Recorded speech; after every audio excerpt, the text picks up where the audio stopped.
Read, think, digest, and make it an integral part of your life. पुस्तक परिचय channel में आप सभी का स्वागत है।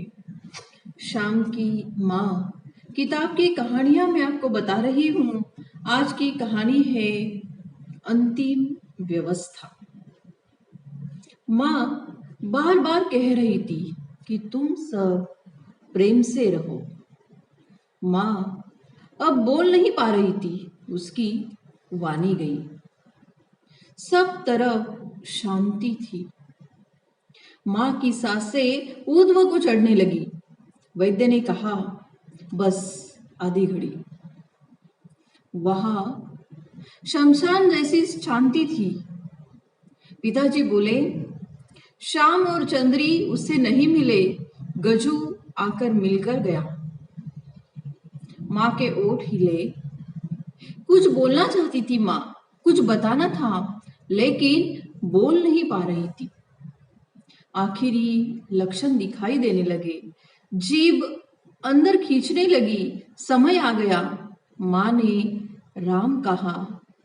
सबको दुख के गहरे सागर में धकेल कर शाम की माँ चली गई। यह बुलावा कोई नकार नहीं सकता। शाम की माँ चली गई। बहू का सारा पुण्य चला गया। बच्चों के जीवन की स्फूर्ति देवता, प्रेममयी देवता चली गई। चंद्री का मायका गया। दुनिया के जंजाल से मुक्त होकर माँ महान देवताओं की गोदी में प्रेम की गर्माहट पाने चली गई। शाम को औन में बहुत बेचैनी महसूस हुई। उसके मन को चैन ही नहीं था।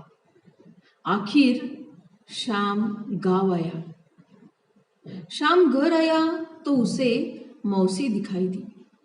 मौसी, तुम यहाँ कैसे? मौसी की आंखों से बहती गंगा यमुना ने शाम के प्रश्नों का जवाब दिया। मौसी, तुम बोल क्यों नहीं रही हो? शाम ने व्याकुलता से पूछा। शाम, तुम्हारी माँ, मेरी अक्का भगवान के पास चली गई। शाम रोने लगा। मुझे क्यों नहीं बुलाया? मौसी ने कहा कि अक्का ने ही मना किया था।